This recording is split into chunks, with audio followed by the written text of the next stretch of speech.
Complete History of Adam Warlock, Earth 616, Part 1.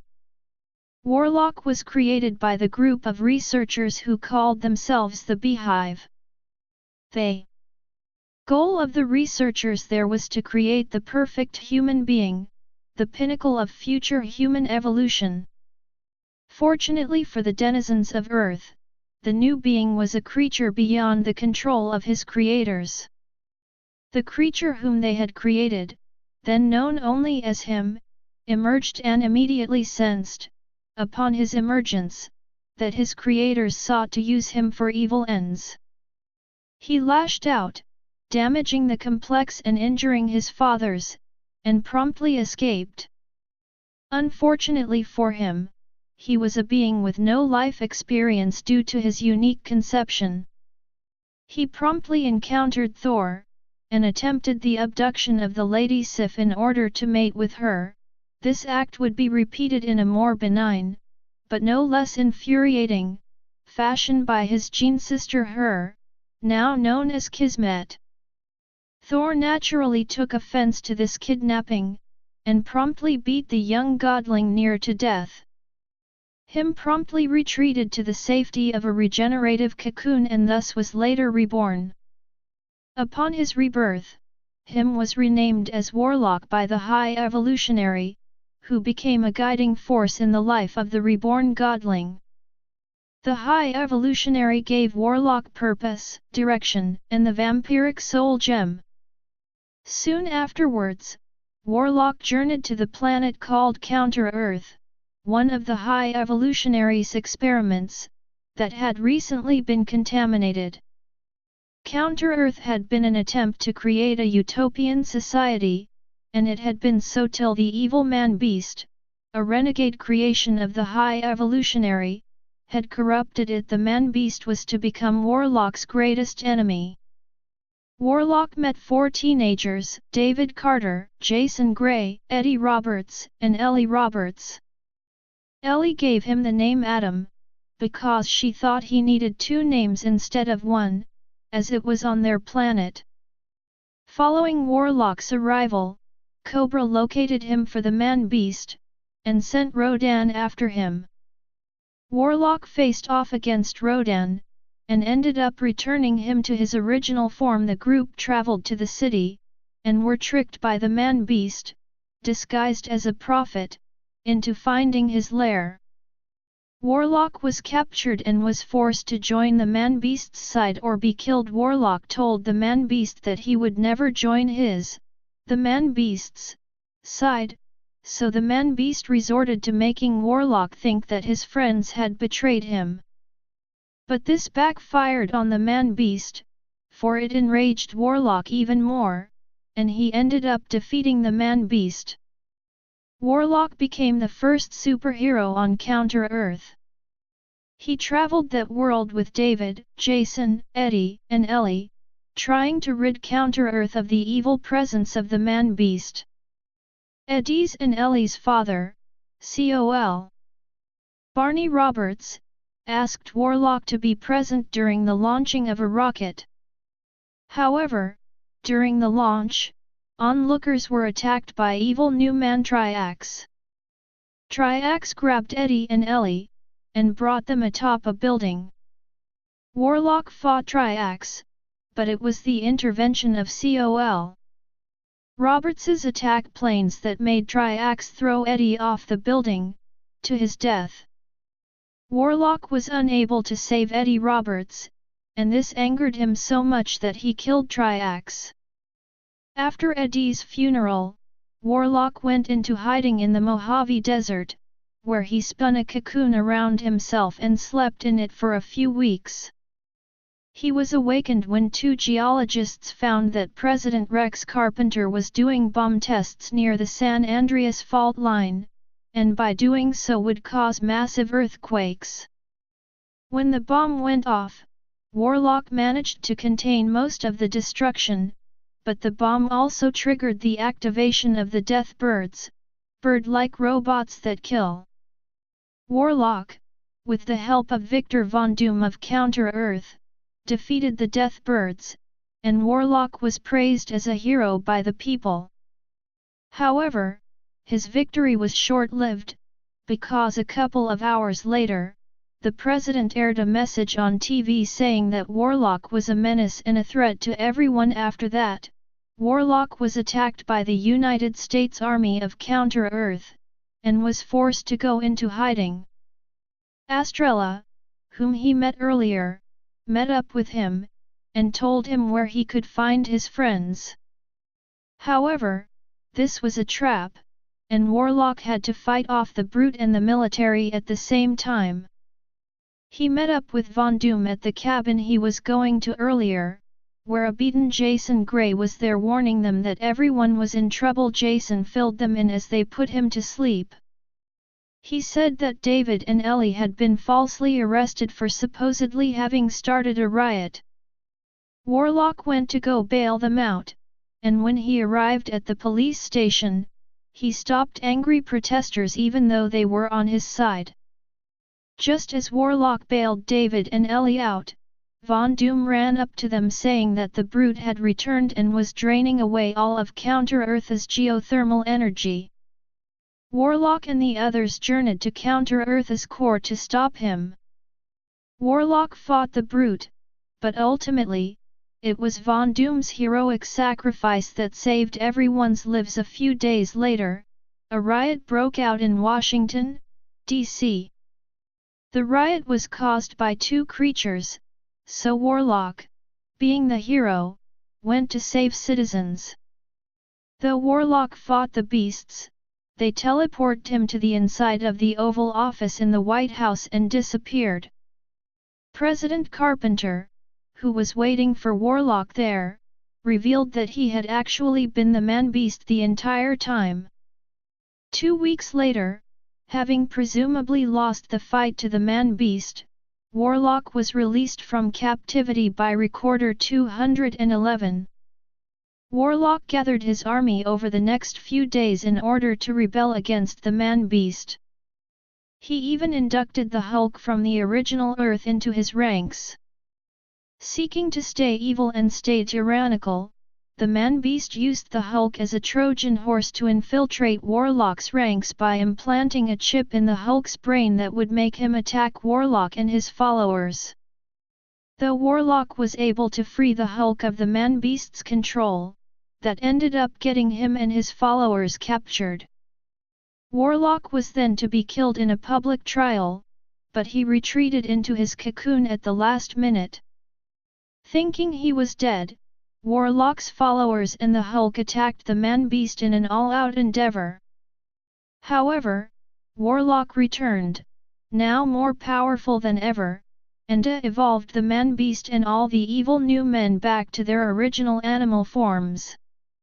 He then left Counter-Earth and all his followers, saying that he was needed among the stars to help other worlds that needed his assistance. Soon afterwards, Warlock came into contact with a malicious being known as the Magus, a twisted future incarnation of himself, totally insane and horribly powerful. As the head of the Universal Church of Truth, the Magus had ground billions of life forms across the cosmos under his heel. Warlock fought the Magus, but could not succeed on his own, for his future self possessed vast might. Eventually, with the help of Pip the Troll, Gamera, and the nefarious Thanos of Titan, Warlock succeeded in eliminating the timeline from which the Magus sprang, thus cancelling his existence retroactively throughout time. Then, in a brilliant, yet disturbing counter-move, Thanos projected Warlock 2 years into the future where he encountered his dying self, embittered, preparing to give birth anew to the Magus. Warlock then took the soul of his dying future self into the Soul Gem, thus ending the threat of his evil counterpart. Following the defeat of his future self, Warlock encountered a being known as the Star Thief, a comatose man from Earth who had achieved cosmic awareness. The Star Thief revealed to Warlock his plans of exacting revenge on the human race by making the stars around them vanish in order for their planet to be destroyed. Warlock was forced to return to Earth, but upon his arrival he found that having been thousands of light years away from Earth he had grown at a quicker pace than Earth, thus being many times larger than the planet. Warlock then left to find himself a new home. However, he met an alien calling himself the Ancient Traveler. The Ancient Traveler looked into Warlock's future, and told him that before he died, he would see many of his friends die, and would be the cause of the High Evolutionary's death as well.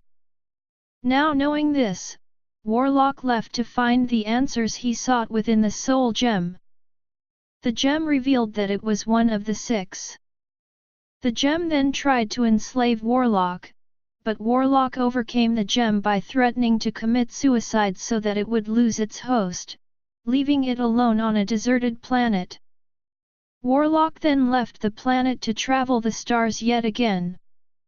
After traveling the stars for quite some time, eventually returning to the Milky Way galaxy, he noticed that he had shrunk back down to normal size.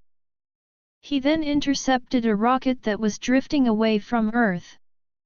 Sensing a life form in that rocket, Warlock used his soul gem to transport himself and the rocket to the oxygen-rich blue area of the moon. There he met Spider-Man, and while deciding on how to return him back to Earth, they were attacked by the stranger, who was looking to claim Warlock's soul gem. With the help of Spider-Man and the gardener, and his own soul gem, they managed to defeat the stranger. In the aftermath of the battle, Warlock left a metallic egg behind on the moon, waiting for the right time to be opened. Thanos, who was insane and evil, had fallen so deeply in love with a female manifestation of death that he planned to destroy the stars themselves, annihilating everything that lived as the greatest gift to her that she had ever received, and his ward, Gamera, found out about his plan. She attacked him and was struck down brutally. Warlock found her soon afterwards and took her soul into his gem, learning the full extent of Thanos's plan in the process.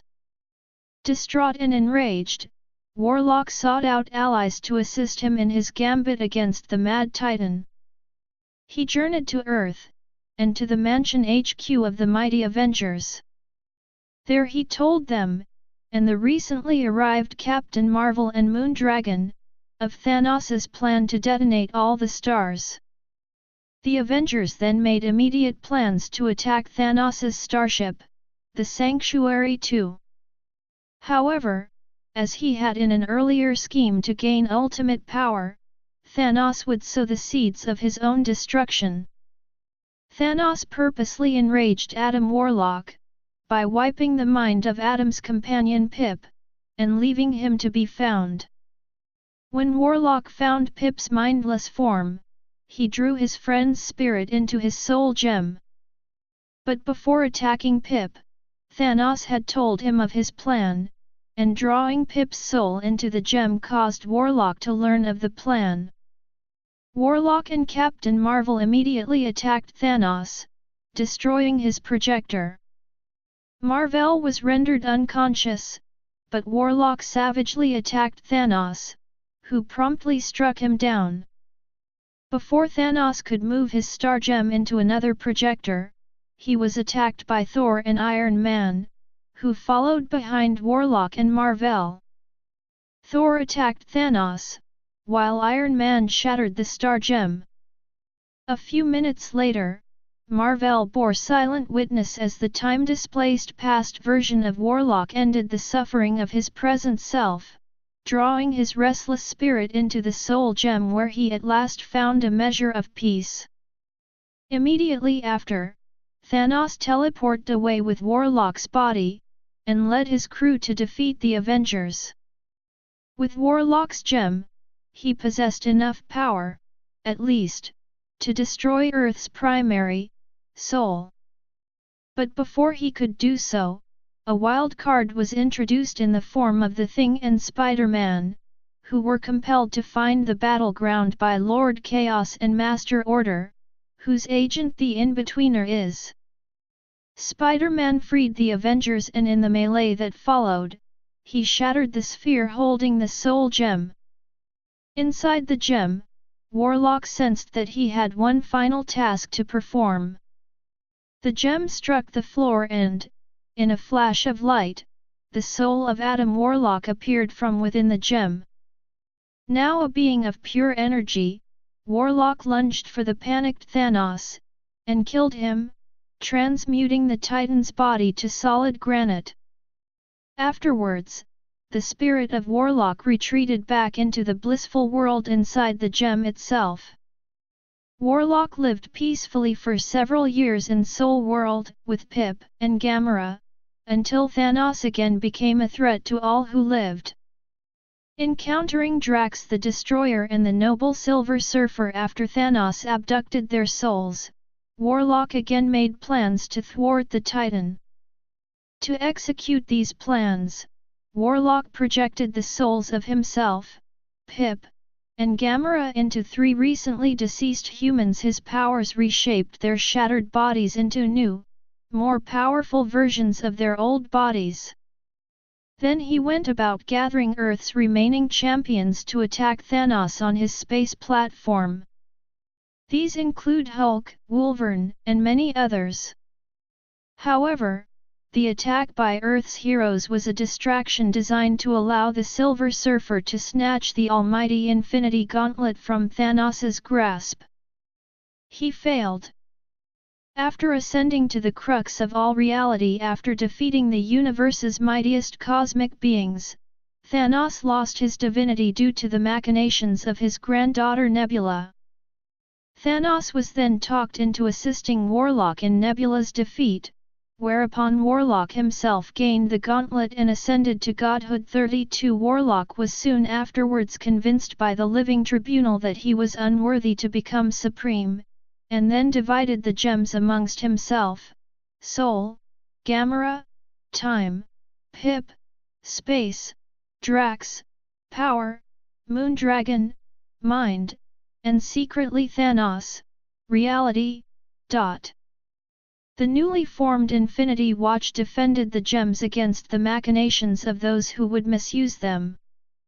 This included the return of Warlock's old foes, Triax and the Man-Beast, which lead them to set up a base on Monster Island, an island ruled by the Mole Man. Not long after the Watch was formed, the Magus reappeared with 5 cosmic containment units and an army of doppelgangers of Earth's heroes to wage war in order to get his revenge on Warlock and Thanos. After investigation by the Watch and Thanos, it was revealed that when Warlock had ascended into godhood via the Infinity Gauntlet, he had expelled the good and evil aspects of his being to become a totally logical being, and by doing so, he had recreated his evil persona, the Magus. It took the combined efforts of the Watch, Thanos, and the majority of Earth's heroes to defeat the Magus, and in the end, Warlock banished the Magus into Soul World. However, doing so plunged Warlock into a comatose state.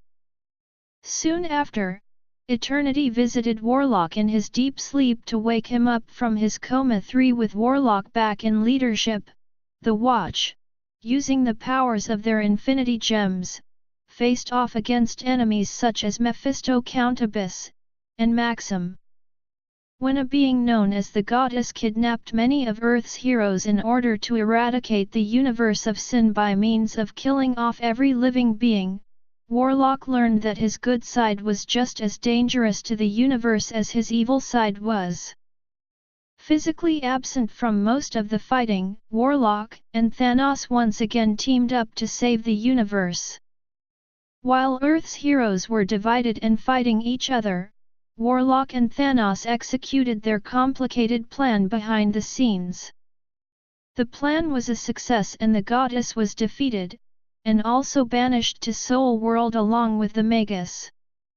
Not long afterwards, Warlock found through his magical orb that a mentally insane Thor had attacked the Silver Surfer. Warlock formulated a plan that would help both Thor and the Silver Surfer, and that would put Thor in his debt. He asked Pip to teleport him to Thor's location, and for him to get the watch ready to come in for backup. He fought Thor and barely escaped, but he did discover that he could control the Sifas board due to them connecting during the Infinity Gauntlet crisis. The two fled to seek aid from Doctor Strange. After they explained the situation to Strange, and after he agreed to help, Pip and the Infinity Watch suddenly appeared in Strange's home. They explained that they had gone to fight Thor to find Warlock, but they had ended up failing and losing the power gem. Warlock, the Surfer, and Strange then decided that they would have go to Asgard to get help from Odin himself. When they traveled there, however, they were soon led into a troll trap by Lady Sif and Beta Ray Bill. Warlock and the others were all locked in the troll dungeon awaiting to be executed, but then Pip managed to get Warlock into a trial by combat, and so Warlock fought in the arena while Pip rescued everyone else. By the time they escaped, they had wasted so much time in the dungeon that Thor successfully caught up to them and fought them once again. Nearing defeat, the Silver Surfer teleported Thor and himself to another location while Warlock stayed behind to take care of those injured. Once everyone was up to it, they followed the Silver Surfer to Thanos' space station, the Sanctuary, where the Titan had imprisoned Thor for the time being. They debated on what to do with him, and when their plan of freeing him from his psychological state failed, they decided it was time to take him to Odin. Pip teleported them onto the Bifrost, where they were attacked by many Asgardian warriors, and even Odin himself. After a battle that destroyed a small portion of Asgard, they managed to convince Odin to settle and help Thor, and so he did, and Asgard was indebted to Warlock and the Infinity Watch. Warlock and his watch returned to Monster Island, where he continued to work on Maxim getting his memory back. He, Moondragon and Drax combined the power of all their Infinity Gems to retrieve a single portion of Maxim's memory back. He seemed to have come from another reality, and was connected to the Beydoun in some way. Warlock voted to keep this a secret from Gamera, since she had had a complicated history with the Beydoun and it would only have instilled more distrust in Maxim. Later that day, the Infinity Watch were attacked by the Avengers. It was later revealed by the Vision that the Avengers had been brainwashed by Senator Kyle Munson, secretly Warlock's greatest enemy, the evil man-beast, in a plan to get Warlock marked as a villain. That plan had obviously failed, and so when Warlock, Captain America, and the Vision went to confront the Senator, it was revealed that he was actually Warlock's old foe, the Man-Beast. They fought, and Warlock, as per usual, won. Warlock delivered a speech in front of the United Nations, and managed to convince them never to bother either him or the Watch ever again. During the Avengers' and the Infinity Watch's battle on Monster Island, a woman by the name of Maya had sneaked onto the island, but had been knocked unconscious by one of the Avengers. She awoke only to discover that Warlock and his Infinity Watch had nursed her back to health, but now they had questions. She explained to Warlock that she lived in a different dimension where she was part of an alliance against Count Abyss. She only came to Warlock to ask him for aid in the rebellion against Abyss, and that it would be mutually beneficial. Warlock agreed to this deal, against the decision of the rest of the Watch, and he drank the cup of wine that Maya had brought with her, only to find out that it was a love potion. The two ended up kissing and falling madly in artificial love. The Watch spent a few hours trying to cure him of the ailment, but nothing seemed to do the trick. Just then, a void opened up in Monster Island where many demons came out, and kidnapped Maya. Warlock soon realized that he had been deceived, and that Maya had been working for Count Abyss the entire time. Warlock decided the next best course of action was to go to his orb for all known information on Count Abyss. He got the whole story of how Count Abyss came to be, and he was ready to fight him. He and the Watch traveled to Count Abyss's Continuum, where he was reunited with old acquaintances Dark Lore and Merlin, two beings he had met during the Infinity Crusade who were indeed enemies of Count Abyss. He joined forces with them and went to fight Count Abyss, only to suffer a brutal defeat. Warlock then launched another plan, where he regretfully transferred one of the souls in his soul gem into Count Abyss's own soulless form. The plan worked, and he was able to defeat Count Abyss. The team celebrated victory, but Warlock was devastated when he found out that Dark Lore was to marry Maya, his first love. Though he would obviously never publicly show it, for the first time in his life, Warlock was heartbroken.